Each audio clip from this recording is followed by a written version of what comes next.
जी, आज की वीडियो में हम लोग क्या देखेंगे, दो उप समष्टियों का क्या आता है, एकांक एक घाती योग देखेंगे। कोई दो उप समष्टि दिया गया है, उसका एक घाती योग देखेंगे। तो देखिए, सबसे पहले क्या करेंगे, मान लो W1 व W2 किसी सदिश समष्टि VF की कोई दो उप समष्टियाँ हैं। तब समष्टियों W1 व W2 एक घाती योग जिसका W1 व W2 से निरूपित करते हैं। उन सभी योगफल अल्फ़ा 1 व अल्फ़ा 2 का समुच्चय है, जहाँ अल्फ़ा 1 टेनिस टू करता है W1 पर और अल्फ़ा 2 टेनिस टू करता है W2 पर। अतएव W1 प्लस में W2 इक्वल टू हो जाएगा अल्फ़ा 1, ठीक ठीक, कॉमा अल्फ़ा 2, ठीक। फॉर ऑल क्या हो जाएगा, अल्फ़ा 1 टेनिस टू W1 पर और अल्फ़ा 2 टेनिस टू करता है W2 पर, ठीक। ये क्या है, हमारे पास दो एक समष्टि का उपघाती योग है, जिसमें से हम लोग एक प्रमेय देखेंगे जो कब पूछा गया है, 2020 में पूछा गया है, 2016 में पूछा गया है, ठीक। 2016 में पूछा गया है, 2020 में पूछा गया है। तो यहाँ पर देखिए क्या दिया गया है, यदि W1 व W2 सदिश समष्टि VF की उप समष्टियाँ हैं तो W1 व W2, ठीक। फर्स्ट कंडीशन क्या हो रहा है, W1 प्लस में W2 VF की उप समष्टियाँ हैं।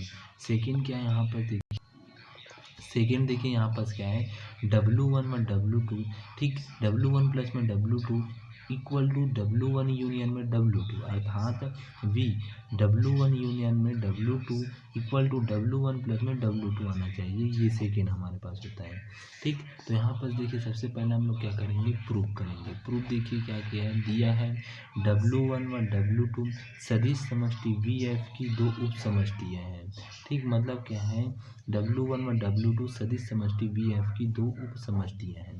तो हमें सिद्ध करना है कि W1 व W1 प्लस में W2 भी क्या होगा, VF की सदिश उप समष्टि होगी, ठीक। हमें क्या करना है, W1 और W2 दो VF की उप समष्टि हैं, तो जो W1 और W2 दोनों एड हुआ है वो भी क्या होगा, सदिश समष्टि का उप समष्टि होगा। तो माना A, B tends to F होता है, उसी प्रकार अल्फ़ा, बीटा टेनिस टू हो जाएगा W1 प्लस में W2 होता है। मतलब A, B F tends to करता है F पर, तो W अल्फ़ा 1 और अल्फ़ा और बीटा भी टेनिस टू करेगा W1 प्लस में W2 पर, ठीक। फिर उसके बाद देखिए, इसके आगे देखते हैं यहाँ पर, ठीक।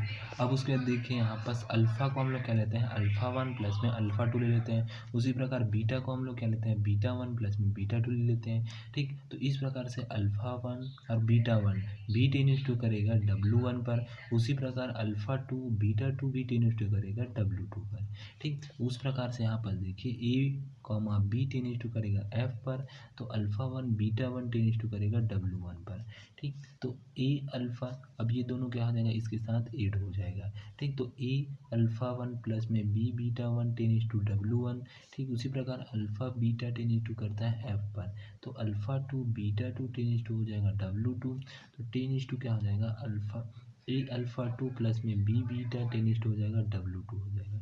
मतलब यहाँ पास A अल्फ़ा 2 प्लस में B बीटा 2 टेनिस टू हो जाएगा W2 पर, ठीक।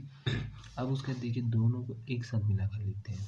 देखिए दोनों को एक साथ लेते हैं। देखिए A, B tends to F हो जाएगा, तो alpha, beta tends to W1 plus में W2 इक्वल टू देखिए A अल्फ़ा प्लस में B बीटा हो जाएगा, ठीक। अब यहाँ पास देखिए, ए अल्फ़ा का मान क्या था, अल्फ़ा 1 प्लस में अल्फ़ा 2 था, ठीक। तो इसकी जगह हम लोग मान रखते हैं A अल्फ़ा 1 प्लस में अल्फ़ा 2 हो गया।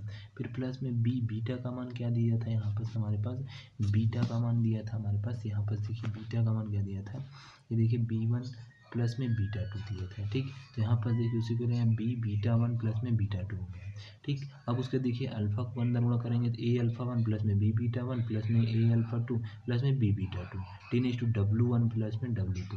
देख अभी यहाँ पास क्या कर रहा था, W1 और W2 पास कर रहा है। आप देखिए दोनों का ऐड किए हैं, तो यहाँ पर देखिए W1 प्लस में W2 के साथ क्या कर रहा है, टेनिस टू कर रहा है। तो इस प्रकार से सिद्ध हुआ कि नहीं हुआ, A अल्फ़ा प्लस में B बीटा टेनिस टू करता है W1 प्लस में W2 पर, अर्थात W1 प्लस में W2 VF की क्या है, उप समष्टियाँ हैं, ठीक। इस प्रकार से ये उप समष्टि है, अर्थात टेनिस टू करता है W पर भी और टेनिस टू करता है W1 प्लस में W2 पर भी, अर्थात दोनों पर टेनिस टू करता है, ठीक। ठीक, तो इस प्रकार से ये उप समष्टि है। सेकेंड यहाँ पर देखिए, सेकेंड यहाँ पर देखते हैं, दिया है क्या लिखेंगे, W1 और W2 VF की दो उप समष्टियाँ हैं। ठीक, तो W1 less than equal to W2 व W2 less than equal to W1 plus में W2 होता है। ठीक, तो W1 यूनियन में W2 less than equal to W1 plus में W2 हो जाएगा। ठीक, मतलब W1 यूनियन में W2 less than equal to W1 plus में W2 हो जाएगा। ठीक, फिर उसके बाद यहाँ पर देखिए, यहाँ पर हमारे पास फलता है, फलता W1 प्लस में W2 या कॉमा W1 यूनियन में W2 को अंतर्विष्ट करने पर, ठीक, करने वाला उप समष्टि। ठीक, उप समष्टि देखते हैं, अंतर्विष्ट करने वाला उप समष्टि तो हम जानते हैं, क्योंकि W1 प्लस में W2, अरे क्या है, W1 यूनियन में W2 दोनों ही अंतर्विष्ट करता है उप समष्टि पर। तो हमें सिद्ध करना है W1 प्लस में W2 equal to L W1 union में W2 हो जाएगा। तो यहाँ दर्शाना पर्याप्त है कि W1 प्लस में W2 less than equal to L W1 union में W2 होता है। ठीक, फिर उसके बाद देखिए, इसको हम लोग इस बार लिख देते हैं, L W1 यूनियन में W2 less than equal to क्या हो जाएगा, W1 प्लस में W2 हो जाएगा।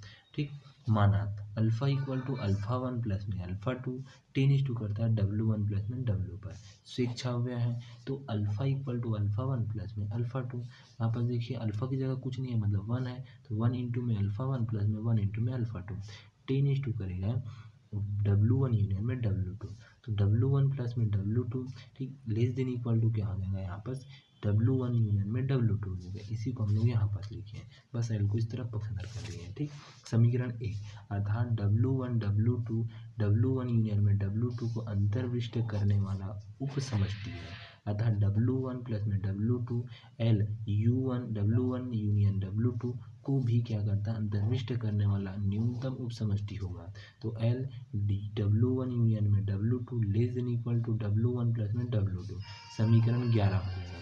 समीकरण 1 व 2 से देखिए, समीकरण 1 और समीकरण 2 से देखिए, दोनों का लेफ्ट हैंड साइड बराबर है तो राइट हैंड साइड भी बराबर हो जाएगा, तो W1 प्लस में W2। ठीक, तो इसको हम लोग इसके जगह हम लोग ये भी मान रख सकते हैं, ये मान दिया है तो इसकी जगह ये भी मान रख सकते हैं, तो देखिए ये मान रख दिए L W1 यूनियन में W2 हो गया। ठीक, तो इस प्रकार से आपको यहाँ तक बनाना है। ठीक, ये वेरी एमपी है। ठीक, दोनों ही सिंपल है। ठीक, इसमें हम लोग बस क्या किए, अल्फा 1 अल्फा 2 लिए, उनको दोनों को निकाल कर अंतर्विष्ट कर दिए। ठीक, उसी प्रकार इसमें भी वही लिए, W1 W2 को यूनियन के साथ यहाँ पर अंतर्विष्ट कर दिया। ठीक, तो इस प्रकार से यहाँ तक आपको सिद्ध करना है। ठीक, धन्यवाद।